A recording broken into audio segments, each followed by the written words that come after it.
Welcome back. मैं अमर कुमार कुशवाहा। एक के सर मैथमेटिक्स में आज सवाल नंबर 5 है।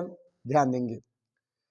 एक बर्तन एक उल्टे शंकु के आकार का है। इसकी ऊंचाई 8 सेंटीमीटर है और इसके ऊपरी सिरे जो खुला हुआ है की त्रिज्या 5 सेंटीमीटर है। यह ऊपर तक पानी से भरा हुआ है। जब इस बर्तन में शीशे की कुछ गोलियां जिनमें प्रत्येक 0.5 सेंटीमीटर त्रिज्या वाला एक गोला है डाली जाती है तो इसमें से भरे हुए पानी का 1/4 भाग बाहर निकल जाता है। तो बर्तन में डाली गई शीशे की गोलियों की संख्या ज्ञात कीजिए। तो बच्चे सबसे पहले हम ध्यान देंगे, फिगर हम ड्रा कर चुके हैं।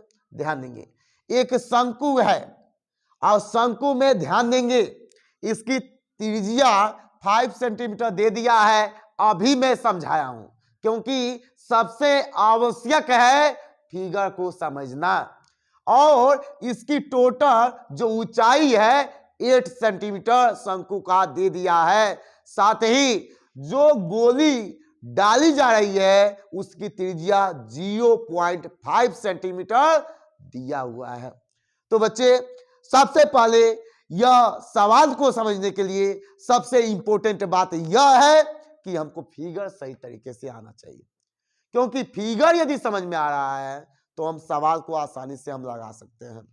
तो देखेंगे शंकु में जो हाइट है, जो उसकी ऊंचाई है 8 सेंटीमीटर दिखाई दे रहा है।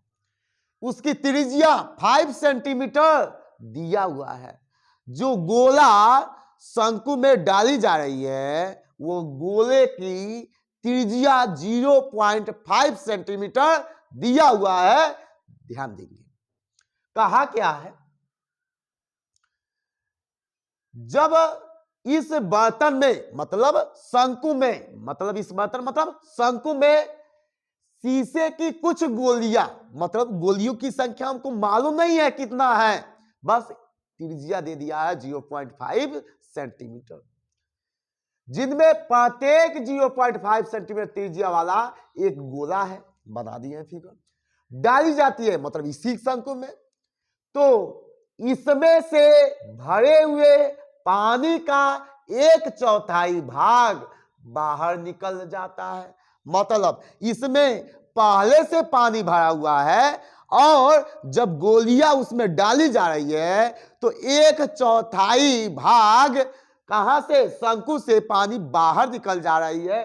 तो बर्तन में डाली गई शीशे की गोलियां की संख्या हमको बताना है।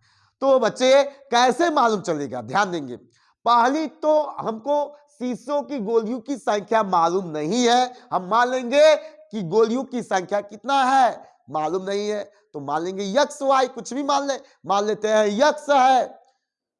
तो यक्स यह बताएंगे, यक्स तो हम संख्या मान लिए शीशे की गोलियों की संख्या है, लेकिन यह क्या इस गोली का आयतन हमको मालूम है कि गोली कितना नहीं है। पहले आयतन इसका ज्ञात करेंगे, उसके बाद शंकु का आयतन हम ज्ञात करेंगे।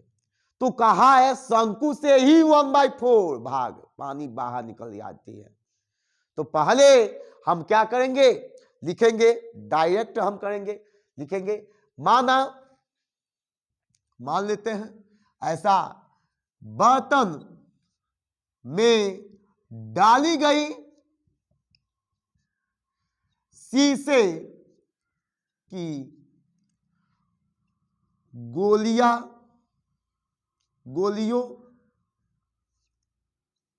की संख्या दिस इक्वल टू कितना मान लें, दिस इक्वल टू यक्स।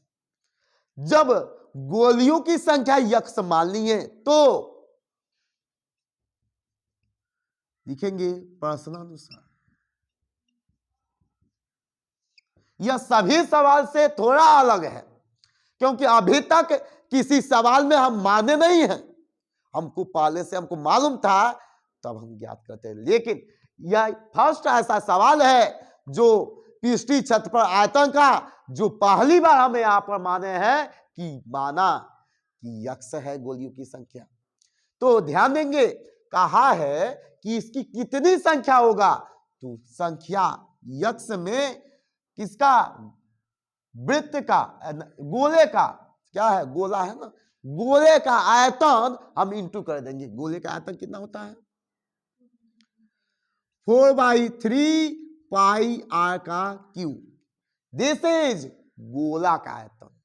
ध्यान देंगे 4/3 पाई का मान मालूम है, आर का मान 0.5 मालूम है। आगे चलेंगे, जो शंकु है, शंकु में से ही 1/4 भाग पानी बाहर निकल जा रहा है, तो दिस 1/4 इंटू में शंकु का आयतन 1/3 पाई आर स्क्वायर इंटू में एच। हमको फार्मूला ज्ञान होगा, फार्मूला तैयार होगा, तभी सवाल बेहतर ढंग से लगा सकते हैं। प्रत्येक सवाल बताने पर हम बच्चों को समझा रहे हैं बच्चे कि जो पृष्ठीय क्षेत्रफल और आयतन है उसका हमको बेसिक आना चाहिए। यदि अभी तक नहीं सीखे हैं तो पृष्ठीय क्षेत्रफल और आयतन का जो बता चुके हैं, समझा चुके हैं बेसिक, वह मेरे वीडियो होंगे, उसमें जाकर देखें और उसको समझ ले, ताकि किसी प्रकार का पृष्ठीय क्षेत्रफल और आयतन में कोई डाउट न रह जाए। तो ध्यान दे बच्चे आगे, यक्स दिस इज गोलों की संख्या, यानी शीशे की गोलियों की संख्या, इंटू में 4/3 पाई। ध्यान देंगे पाई से पाई फिनिश्ड कट जाएगा, लेकिन क्यू से स्क्वायर नहीं कट पाएगा, इसलिए नहीं कटेगा। दिस इज, इसको 1 मान ले, इसको 2 मान ले, मतलब यह गोलो जो गोला बनाया है उसकी त्रिज्या है और यह किसकी त्रिज्या है, शंकु की त्रिज्या है। ध्यान दें R13 का मतलब क्या है, यह तो पाई हम निगलेक्ट कट गया, हट गया, इंटू में R13 मतलब इसी का ना 0.5 का क्यों, मतलब 3 बार 0.5 into 0.5, this equal to 1/12, 4 into 3 12 हो जाएगा, इंटू में आर का स्क्वायर का मतलब 5 इंटू 5, यच का मतलब 8। कोई दिक्कत नहीं होना चाहिए। आगे ध्यान देंगे, यदि काटना चाहते हैं तो यह 3 से, दिस इज 1 बार में, 3 से चूंकि बीच में इक्वल टू है, दोनों बाई में है, 3 से यह कट जाएगा, दिस इज 4 बार में। कोई दिक्कत नहीं होना चाहिए। दिस इज 4 से कट जाएगा 1 बार में, 4 से कट जाएगा कितना बार में, 2 बार में। दिस इज और काटेंगे, 2 से कट जाएगा 1 बार में, 2 से कट जाएगा 4 2 बार में। अब यहां में पर बाई में कुछ नहीं है, यहां पर बाई में 1 है, यहां पर बाई में कुछ नहीं है, मतलब 1 है, तो 1 का किसी भी संख्या में डिवीजन करते हैं तो वही मिलता है। आगे देखेंगे, यक्स इंटू में 2 और यहां से दशमलव हटा देंगे तो 5 इंटू 5 इंटू 5। कब हटेगा, जब यहां पर 10 का डिवीजन होगा, जब यहां पर 10 का डिवीजन होगा, जब यहां पर 10 का डिवीजन होगा, और ऊपर भी 10 का इंटू होगा, तो ऊपर से दशमलव हट गया, लेकिन नीचे 10 10 10 बच जाएगा। दिस इक्वल टू 5 इंटू 5, और कुछ है इधर, दिस 1 बार में 1 बार में 1 बार में 1 बार में कट गया। देखोगे कैलकुलेशन कितना आसान है बच्चे, समझा जाता है सवाल को, कोई हड़बड़ी नहीं है, तेजी नहीं है। ध्यान दे, कैलकुलेशन फास्ट होना चाहिए, समझ फास्ट होना चाहिए, तभी तो लगा पाएंगे। This equal to x, this equal to x equal to और यदि काटना चाहते हैं तो और कटेगा, ये कट गया। 5 से दिस इज 1 बार में, 5 से यह दिस इज 2 बार में, दिस इज 2 से 1 बार में, 2 से 1 बार में। आई होप सभी बच्चों को काट रहे हैं, समझा रहे हैं तो समझ में आ रहा होगा, ध्यान देंगे आगे। यहां पर 10 इंटू 10 सिर्फ बचा है, ऊपर देखेंगे 1 बचा है। एक बार और लिखते हैं, x इंटू में 1 बाई में 10 का 10 में करेंगे 100, दिस इक्वल टू इधर 1 का 1 में इंटू करेंगे 1, यही बचा है ना।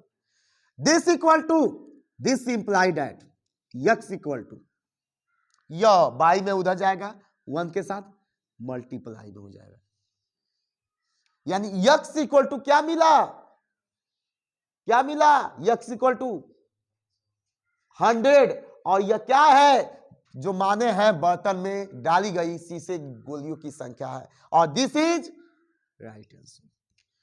तो आई होप सभी बच्चों को यह सवाल समझ में आया होगा। यह कैलकुलेशन देखेंगे बच्चे, कठिन था, लेकिन कठिन को भी आसानी से कैलकुलेशन करके हम सॉल्व कर सकते हैं, लेकिन स्टेप हमको करने के लिए आना चाहिए। फिगर की बात है तो फिगर हम इमेजिंग के लिए, दिखाने के लिए बनाए हैं, क्योंकि फिगर इतना बड़ा नहीं होगा, छोटा होगा, लेकिन और छोटा बनाए तो तुम लोगों को दिखाई नहीं देगा बच्चे। तो सभी बच्चे ध्यान दें, अभी भी टाइम है, पढ़ाई करें। आज 1 तारीख हो गया, यानी आज 1 जनवरी 2025 में प्रवेश कर चुके हैं। सभी को नया साल का हार्दिक शुभकामनाएं कि नए साल में प्रवेश किए हैं बच्चे। तो अपने आप का आकलन करें कि 2024 में जैसे थे 2025 में प्रवेश किए हैं, तो अपने आप में परिवर्तन करेंगे, कुछ अच्छा करेंगे, बेहतर करेंगे, और अपने जीवन में 2024 से बेहतर 2025 को करने का प्रयास करेंगे। और तभी बेहतर हो पाएगा जब हम मेहनत करेंगे, तब जाकर 2025 बेहतर हो जाएगा। यह नहीं है, कहने से नहीं होगा बच्चे कि 2025 से नया साल मना लेंगे, यह वह करेंगे तो हमारा हो जाएगा, ऐसा कुछ नहीं है। 2025 को बेहतर बनाने के लिए हमारे पास मेहनत भी हम करेंगे, संघर्ष भी करेंगे, थोड़ा बहुत दिक्कत हो रहा है उसको सहेंगे भी, तब जाके आगे बढ़ पाएंगे। और सभी बच्चे बोर्ड का एग्जाम देना है, यूपी बोर्ड का एग्जाम देना है, तो मेहनत करें, संघर्ष करें, और अपना देखें कि कहां तक हम तैयारी किए हैं, क्या तैयारी किए हैं, क्या बाकी है, और उसको तैयारी करने का प्रयास करें। तो सभी बच्चों को फिर से 2025 का सभी बच्चों का हार्दिक स्वागत, अभिनंदन, वंदन है। ठीक है, ओके।